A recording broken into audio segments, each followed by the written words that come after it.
इस कहानी में हम देखेंगे कि एक खतरनाक वायरस फैलने की वजह से पूरी दुनिया के सभी इंसान ज़ॉम्बी में बदल चुके हैं। साथ ही ये कोई आम ज़ॉम्बी नहीं बल्कि ये इतने फास्ट हैं कि इनकी नज़र में आने के बाद बचना नामुमकिन है। साथ ही ये सोचने में भी स्मार्ट और तेज हैं और कुछ ज़ॉम्बी तो मीलों दूर अपने टारगेट को सूंघ कर ढूंढ सकते हैं। लेकिन इस नरक बन चुकी दुनिया में अब सिर्फ कुछ ही इंसान जिंदा बचे हैं। तो आओ देखते हैं कि ये लोग आखिर जिंदा बचते हैं या फिर पूरी इंसानियत तबाह हो जाती है। हमारी मुलाकात एक लड़के से होती है जो अपने कमरे में बैठकर टीवी पर कार्टून देख रहा था कि तभी अचानक टीवी का सिग्नल चला जाता है और स्क्रीन पर एक इमरजेंसी ब्रॉडकास्ट होने लगता है। टीवी में बताया जाता है कि दुनिया भर में एक बहुत ही हिंसक वायरस फैल गया है जिससे इन्फेक्टेड लोग कुछ ही मिनट के अंदर भयानक ज़ॉम्बी बन जाते हैं। ये वायरस बहुत तेजी से फैलता है और पूरी दुनिया इस वायरस की चपेट में आ चुकी है। ब्रॉडकास्टर कहते हैं कि जो भी जिंदा लोग ये न्यूज सुन रहे हैं वो जल्दी से किसी सुरक्षित जगह पर शरण ले ले। वो लड़का ये सब देख ही रहा होता है कि अचानक ऊपर के कमरे से कुछ आवाज आती है।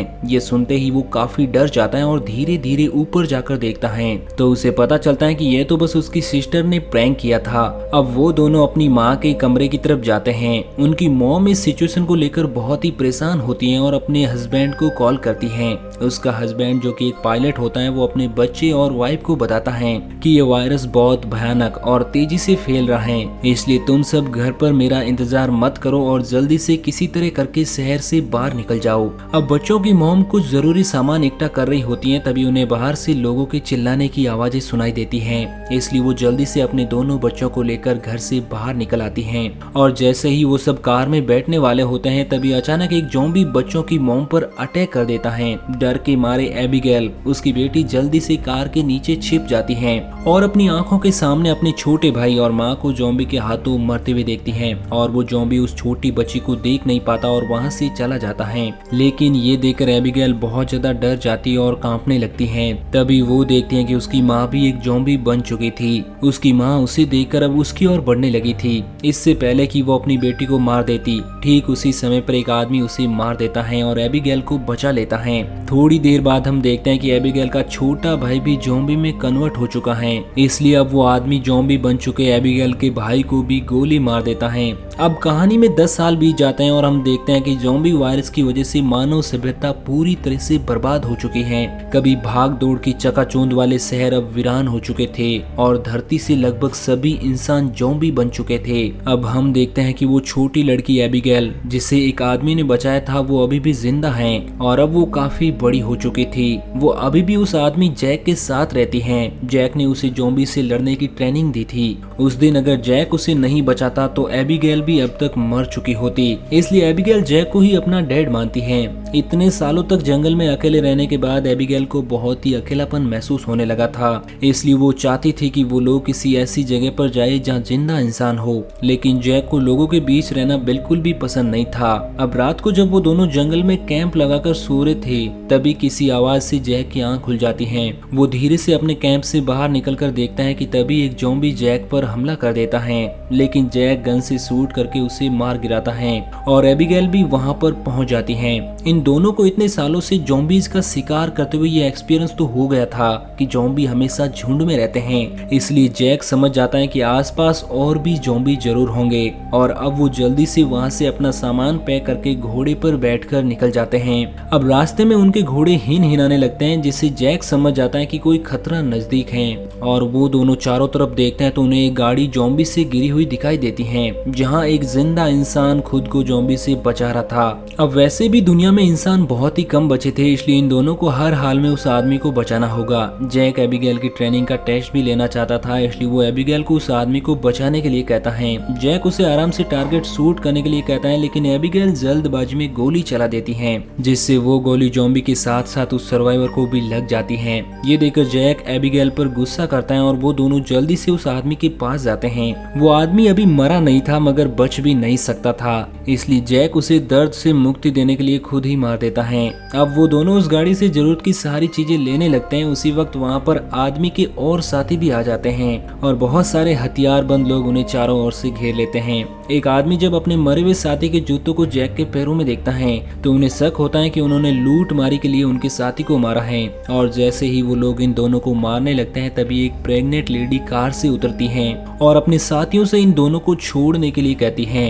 उसी वक्त उन लोगों को जंगल से आ रहे बहुत सारे ज़ॉम्बीज की आवाज आने लगती है। वो सभी तूफान की तरह चारों ओर से उनकी तरफ बढ़ रहे थे। ज़ॉम्बीज बहुत तेज रफ्तार से आते हैं कि उन्हें भागने का मौका ही नहीं मिलता, इसलिए वो लोग हथियार निकालकर वहीं मुकाबला करते हैं। उनके पास हथियार तो बहुत थे मगर ज़ॉम्बीज की तादाद इतनी ज्यादा थी इसलिए वो कई सारे लोगों को काट लेते हैं। अब उन्हें पता चल चुका था कि वो लोग इन ज़ॉम्बीज का मुकाबला नहीं कर पाएंगे, इसलिए एबिगेल जल्दी से प्रेग्नेंट लेडी को लेकर गाड़ी में बैठती हैं। गाड़ी में उस लेडी का हस्बैंड भी था। अब वो लोग गाड़ी स्टार्ट करके जल्दी से वहाँ से निकल जाते हैं। पूरे ग्रुप में अब ये सिर्फ 4 लोग ही जिंदा बचे थे, बाकी सब भी ज़ॉम्बीज की शिकार हो चुके थे। रास्ते में जैक उस लेडी से पूछता है कि तुम लोग यहाँ पर क्या कर रहे थे। तब उसे पता चलता है कि ये बचे हुए लोग शिप टाउन नाम की एक जगह पर जाना चाहते थे जहाँ पर जिंदा इंसानों के रहने का सुरक्षित स्थान है, वहाँ जरूरत की सभी सुविधाएं हैं और वो लोग वहाँ जाकर एक नॉर्मल जिंदगी गुजारना चाहते थे।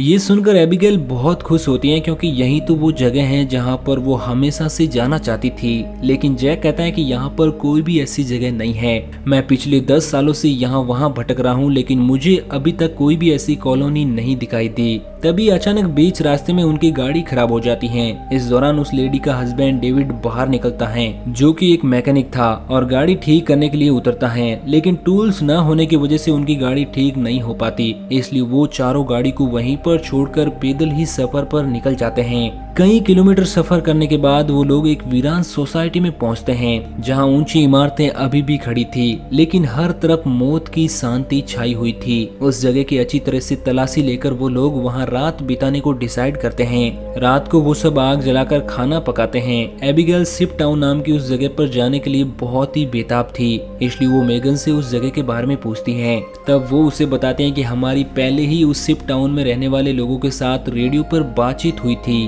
वो एक बेहद ही खूबसूरत जगह है जहां हम आजादी से रह सकते हैं। ये बातें सुनकर एबिगेल और भी ज्यादा एक्साइटेड हो जाती हैं। वहीं अब जैक बाहर चारों ओर जाल बिछा देता है ताकि अगर वो लोग सो भी जाए तो खतरा करीब होने पर उन्हें पता चल सके। जैक अंदर आकर एक मैप निकालता है और सबको समझाता है कि वो मेगन और डेविड को कुछ दूर तक पहुंचाएगा और उसके बाद दोनों अलग अलग रास्ते पर चले जाएंगे। लेकिन एबिगेल जैक के इस फैसले से खुश नहीं थी और जैक से जाकर कहती है कि डेविड अपनी प्रेग्नेंट वाइफ को उस जगह तक सुरक्षित नहीं पहुंचा पाएगा, इसलिए हमें उनका साथ देना चाहिए। जैक उसे बताता है कि हमें समझदारी से काम लेना चाहिए और जहां लोग ज्यादा होते हैं वहां खतरा भी ज्यादा होता है, इसलिए हमें अलग होना पड़ेगा। मगर एबिगेल जैक के इस फैसले से काफी नाराज होती है और वहां से चली जाती है। उन दोनों को ये पता नहीं होता है कि एक ज़ॉम्बी उनकी गाड़ी को सूंघते हुए वहां तक पहुंच चुका है। अगली सुबह जब एबिगेल छत पर बैठकर अपने बचपन की फोटो देख रही थी कि अचानक नीचे पेड़ों से कुछ आवाज आती है।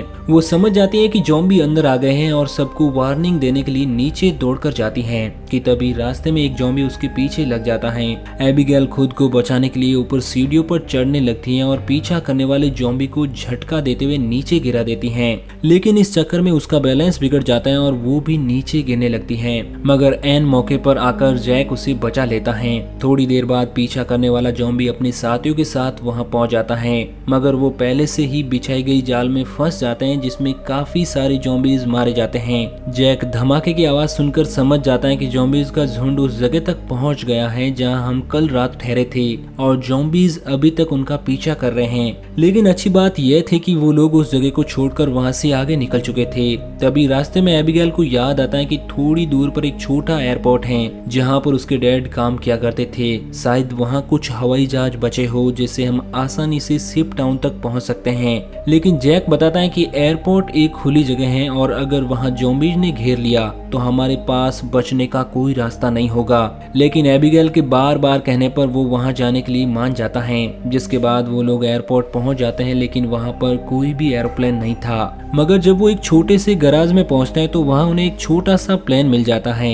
ये देखकर वो सब बहुत खुश होते हैं क्योंकि अब उनका शिप टाउन तक पहुंचने का रास्ता आसान हो जाएगा। लेकिन ये प्लेन बहुत दिनों से इस्तेमाल नहीं हुआ था, इसलिए डेविड उसे रिपेयर करने लगता है। तब तक जैक और एबिगेल एयरपोर्ट से कुछ काम की चीजें ढूंढने लगते हैं। उसी वक्त डेविड दूरबीन से देखता है कि दूर से बहुत सारे ज़ॉम्बी जा रहे हैं जो बहुत जल्द प्लेन तक पहुंच जाएंगे। इसलिए वो दौड़ते हुए वापस आकर उन दोनों को वार्न करते हैं कि हमें जल्दी से प्लेन को स्टार्ट करना होगा, नहीं तो ज़ॉम्बी यहाँ पहुंचकर हमें मार देंगे। एबिगेल जल्दी से पायलट की सीट पर बैठ जाती हैं। वहां पर मौजूद बुक्स को रीड करती हैं। दरअसल उसके डैड पायलट थे, इसलिए उसे प्लेन को कंट्रोल करने की थोड़ी बहुत जानकारी पता थी और जैक ज़ॉम्बीज को शूट करके उन्हें रोकने की कोशिश करता है। एबिगेल जैसे तैसे करके प्लेन को स्टार्ट कर लेती हैं, लेकिन तब तक बहुत देर हो चुकी थी और वहां बहुत सारे ज़ॉम्बी रनवे तक पहुंच जाते हैं। उनकी रफ्तार बहुत तेज थी और उनमें से एक ज़ॉम्बी एरोप्लेन के दरवाजे तक पहुंच जाता है, मगर जैक उसे मार गिराता है। एबिगेल प्लेन को उड़ा लेती है, जिससे उसमें बैठे सभी लोग बहुत खुश थे क्योंकि अब वो जल्द ही सीधे शिप टाउन पहुंच जाएंगे। लेकिन जैसे ही ये लोग थोड़ा सा आगे गए तो अचानक प्लेन के इंजन में से धुआं निकलने लगा, क्योंकि ये प्लेन पिछले 10 सालों से बंद पड़ा था, इसलिए उसका इंजन ब्लास्ट हो जाता है और प्लेन नीचे की तरफ जाने लगा। जैक समझदारी से काम लेते हुए प्लेन को एक पेड़ में क्रैश लैंडिंग कराता है, जिससे उन्हें थोड़ी चोट तो आती है लेकिन सबकी जान बच जाती है। अब काफी दूर तक पैदल चलने के बाद वो लोग एक सुनसान रेलवे स्टेशन तक पहुंच जाते हैं। रात काफी हो चुकी थी, इसलिए वो लोग आसपास खतरा चेक करते हैं। जब उन्हें कोई भी ज़ॉम्बी नजर नहीं आता है तो वो सब वहीं पर रात गुजारने का फैसला करते हैं। वो लोग मैप पर अपना लोकेशन देखते हैं, जिससे उन्हें पता चलता है कि अब ये लोग शिप टाउन से सिर्फ 2 दिन की दूरी पर हैं। अब मेगन जैक को उसके परिवार को बचाने के लिए उसका शुक्रिया अदा करती है। तब जैक उसे बताता है कि आज से 10 साल पहले जब ये ज़ॉम्बी वायरस शुरू हुआ था तो उसे सबसे पहले अपनी पत्नी को जान से मारना पड़ा, क्योंकि वह उसे काटने आ रही थी। इसलिए तब से लेकर आज तक उसके अंदर का इंसान कहीं मर सा गया है। अब इस दुनिया में सिर्फ उसके पास एक एबिगेल ही है जिसे वो हर कीमत पर जिंदा रखेगा। और जैक मेगन से ये भी कहता है कि अब उसका इरादा बदल चुका है। मैं अब सबसे पहले तुम्हें शिप टाउन तक पहुंचाऊंगा, जिसे सुनकर मेगन बहुत खुश हो जाती है। दूसरी ओर हम देखते हैं कि मेगन का हस्बैंड डेविड अपने सर पर गन रखकर खुद को मारने की कोशिश कर रहा था। दरअसल उसके पैर में एक ज़ॉम्बी ने काट लिया था, लेकिन अभी तक डेविड ज़ॉम्बी नहीं बना था क्योंकि उसका घाव बहुत छोटा था। इसलिए वो फैसला करता है कि वो मेगन को शिप टाउन तक पहुंचाकर खुद को उससे दूर कर लेगा। अगली सुबह ये चारों फिर से अपना सफर जारी रखते हैं। तब रास्ते में जैक को डेविड की हरकतें कुछ अजीब लगने लगती हैं। जैक समझ गया कि ये इन्फेक्टेड हैं, इसलिए वो उसे पकड़कर मेगन और एबिगेल से दूर एक खाली जगह में ले जाता है। वो डेविड पर ज़ॉम्बी का काटा हुआ निशान देकर समझ जाता है कि डेविड जल्द ज़ॉम्बी बनने वाला है। जैक उससे कहता है कि बताओ तुम खुद से मरना पसंद करोगे या फिर मैं तुम्हें मारूं। डेविड कहता है कि मैं किसी को नुकसान नहीं पहुंचाऊंगा और अगर ऐसी नौबत आ भी गई तो मैं खुद को ही मार दूंगा। चलते चलते रात हो जाती है और आगे उन्हें एक घर दिखाई देता है। जैक बंदूक तानकर आगे बढ़ने लगता है, तभी अचानक एक तेज लाइट चमकती है और उन्हें स्पीकर के जरिए कहा जाता है कि अपने हथियार नीचे रख दो। अब उन्हें पता चल जाता है कि अंदर कोई इंसान है। एबिगेल आगे बढ़कर कहती है कि हमारा यहाँ आने का मकसद किसी को नुकसान पहुँचाना बिल्कुल भी नहीं है, बस हमें मदद चाहिए। तभी उस घर का मालिक बाहर आता है और वो कहता है कि तुम लोगों को यहाँ ढेर सारा खाना पानी मिलेगा, मगर तुम सबको अपनी बंदूकें बाहर ही छोड़नी होगी। तब ये लोग अपने वेपन्स बाहर छोड़ देते हैं। ये आदमी सबको बताता है कि मैं एक साइंटिस्ट हूँ और यहाँ पर अकेला रहता हूँ। अगर मैं चाहता तो यहाँ से जा भी सकता था, लेकिन ऐसी जगहों पर मुझे रिसर्च करने में आसानी होती है। यहाँ पर वो इन सबको बहुत अच्छा खाना देता है, जिसे वो सब देकर हैरान रह जाते हैं। वो सब बहुत खुश थे क्योंकि इतने दिनों बाद सबको आराम से बैठकर बातें करने का मौका मिला था। लेकिन साइंटिस्ट की बातें सुनते हुए उन्हें कुछ अजीब लगता है। साइंटिस्ट कहता है कि देखो ये जो वायरस फैला है वैसे तो ये बहुत बुरी चीज है, लेकिन दूसरी तरफ इससे इंसान अपग्रेड भी हुए हैं। जैसे कि कमजोर इंसान खत्म हो जाएंगे और जो ताकतवर होगा वह ज़ॉम्बी बनकर जिंदा रहेगा। वो कहता है कि ज़ॉम्बी सिर्फ खाने के लिए जीते हैं, ना कि तरक्की के लिए, इसलिए ज़ॉम्बीज को दुनिया पर राज करना चाहिए। ये सुनकर उन चारों को बहुत ही अजीब लगने लगता है। तभी डेविड को अपनी तबीयत ज्यादा खराब लगती है, इसलिए वो बाथरूम में जाता है। बाथरूम जाकर वो शीशे में देखता है कि उसकी पूरी बॉडी में वायरस फैल चुका है। जब डेविड वापस हॉल में आता है तो वो देखता है कि जैक और बाकी सभी लोग बेहोश पड़े हैं। दरअसल साइंटिस्ट ने शराब में बेहोशी की दवा मिला दी थी। ये देखकर डेविड साइंटिस्ट पर हमला करने लगता है कि तभी साइंटिस्ट अपने हाथ में पकड़े हुए एक डिवाइस का बटन दबा देता है। तब डेविड को अचानक बहुत कमजोरी महसूस होती है और वो जमीन पर गिर जाता है। तब साइंटिस्ट बताता है कि इस डिवाइस को मैंने सालों की मेहनत के बाद बनाया है, जिससे मैं दुनिया के किसी भी कोने में जा सकता हूँ और इस डिवाइस की मदद से ज़ॉम्बी मेरा कुछ भी नहीं बिगाड़ सकते। साइंटिस्ट ने एक ऐसा डिवाइस बना लिया था जिससे वो ज़ॉम्बीज को कंट्रोल कर सकता था, यानी कि अब वो पूरी दुनिया का राजा बनकर सबको अपने इशारों पर नचाने वाला था। उसके बाद डेविड बेहोश हो जाता है और जब उसे दोबारा होश आता है तो वो देखता है कि उसे और उसके साथियों को बांध दिया गया है और अब साइंटिस्ट उन चारों पर एक्सपेरिमेंट करने वाला था। ये सब करने के बाद साइंटिस्ट कहता है कि क्या तुम लोग मेरी वाइफ से मिलना चाहोगे। उसके बाद हम साइंटिस्ट की वाइफ को देखते हैं जो कि एक ज़ॉम्बी थी और साइंटिस्ट ने उसे पिंजरे में कैद कर रखा था और वो इंसानों को पकड़कर उसे खिलाता था। ये डिवाइस भी साइंटिस्ट ने अपनी बीवी पर एक्सपेरिमेंट करके बनाई थी। साइंटिस्ट जब पिंजरे का दरवाजा खोलता है तो उसकी वाइफ सबसे पहले उसी पर अटैक करने लगती है, लेकिन वो साइंटिस्ट उसे कंट्रोल करके उन चारों की तरफ भेज देता है। वो जैक पर हमला कर देती है लेकिन वह उसे लात मारकर पीछे धकेल देता है।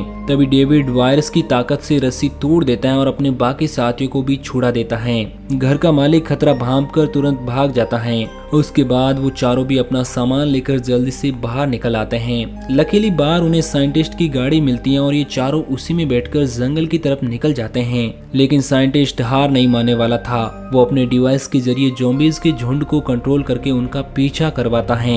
जैक गाड़ी को स्पीड से दौड़ाकर ज़ॉम्बीज को काफी पीछे छोड़ देता है, लेकिन आगे का रास्ता बंद था। अब उनके पास पैदल जाने के अलावा और कोई चारा नहीं था। थोड़ा सा आगे पैदल चलने के बाद ज़ॉम्बी दोबारा उन तक पहुंच जाते हैं। डेविड जान जाता है कि उसके पास ज्यादा वक्त नहीं है, वो कुछ ही देर बाद ज़ॉम्बी बन जाएगा, इसलिए वो उन लोगों से आगे बढ़ने को कहता है और खुद पीछे रहकर ज़ॉम्बीज को रोकने का फैसला करता है। लेकिन उसकी वाइफ उसे जाने नहीं देना चाहती थी, जिस पर डेविड कहता है कि तुम्हें हमारे बच्चे के लिए जिंदा रहना होगा और ये सब मैं उसी के लिए कर रहा हूँ। उसके बाद डेविड ज़ॉम्बी से लड़ने लगता है और बड़ी बहादुरी से उनका सामना करने लगा। काफी देर तक वो ज़ॉम्बीज को रोक लेता है।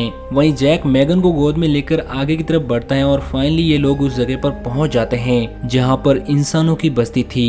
एबिगेल मदद मांगने के लिए चिल्लाने लगती है क्योंकि उनके पीछे बहुत सारी ज़ॉम्बीज थे। ऊपर टॉवर पर बैठे दो गार्ड उन्हें देख लेते हैं और वो अब स्नाइपर से ज़ॉम्बीज को शूट करके उन्हें कवर देने लगे। जल्दी उन लोगों के लिए एक बोट भी भेजी जाती है और ये तीनों उस बोट में बैठकर शिप टाउन के अंदर पहुंच जाते हैं। अब मैगन की डिलीवरी होने वाली थी और उसे तुरंत इलाज की जरूरत थी। अच्छी बात यह थी कि यहाँ डॉक्टर और हॉस्पिटल की फैसिलिटी थी। अगली सुबह हम देखते हैं कि इस जगह को कई बड़े जहाजों से जोड़कर एक टाउन बनाया गया है जिसके चारों तरफ पानी है। जैक एबिगेल से कहता है कि अब हमें यहाँ से जाना चाहिए, लेकिन एबिगेल ने यहीं रहने का फैसला कर लिया है। उसे लोगों के बीच में रहने में बहुत मजा आ रहा है। इसी बात पर दोनों में बहुत झगड़ा होता है। तभी एक डॉक्टर आती है और बताती है कि मैगन ने एक बेटी को जन्म दिया है, लेकिन खून ज्यादा बहने की वजह से वो शायद ज्यादा दिन तक नहीं जी पाएगी। ये सुनकर जैक जल्दी से हॉस्पिटल के कमरे में जाता है। मैगन बहुत कमजोर हो चुकी है और वो अपनी बेटी को जैक को सौंपना चाहती है और वो चाहती है कि वो भी एबिगेल की तरह बड़ी हो। जैक को अपनी मरी हुई वाइफ की याद आती है और मैगन की बेटी को अपने पास रखने के लिए तैयार हो जाता है।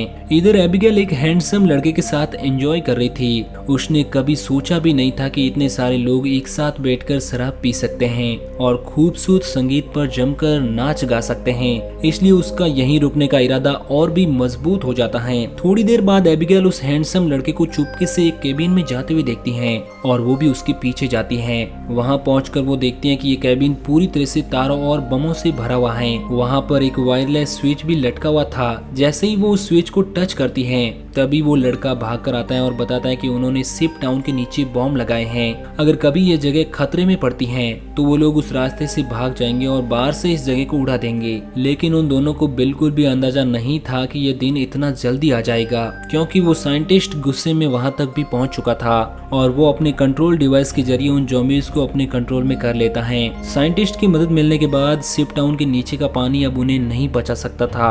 अब बहुत सारे ज़ॉम्बी पानी के नीचे से उन शिप्स पर पहुंच जाते हैं और लोगों पर अचानक अटैक कर देते हैं, जिनमें से बहुत सारे लोग मारे जाते हैं। लोगों के बीच भगदड़ मच जाती है। इधर जैक को भी इस बात का पता चल जाता है कि ज़ॉम्बीज ने अटैक कर दिया है, जिससे जैक को एबिगेल की चिंता होने लगी थी और वो उसे ढूंढने लगता है। वो ज़ॉम्बीज को मारते हुए आगे बढ़ता है और आखिरकार एबिगेल को ढूंढ लेता है। दूसरी तरफ वो साइको साइंटिस्ट भी शिप पर पहुंच जाता है। अब जैक को पता था कि साइंटिस्ट से लड़ना बेकार है, इसलिए वो साइंटिस्ट पर हमला करके उसके हाथ में लगे डिवाइस को दीवार से मारकर तोड़ देता है, जिससे साइंटिस्ट ज़ॉम्बीज को कंट्रोल करने की पावर खो देता है। अब वो बूढ़ा साइंटिस्ट जल्द ही ज़ॉम्बीज का शिकार बन जाता है। अच्छी बात यह थी कि इस कैंप में पहले से ही भागने का रास्ता बना हुआ था। बहुत सारे बचे हुए लोग सुरंग के रास्ते नदी के दूसरे किनारे पर पहुंच जाते हैं। जब वो बॉम्ब चालू करने वाले थे तो वो लड़का बटन नहीं दबाता, क्योंकि एबिगेल अभी भी शिप पर थी। अब जैक और एबिगेल बार की तरफ भागने लगते हैं,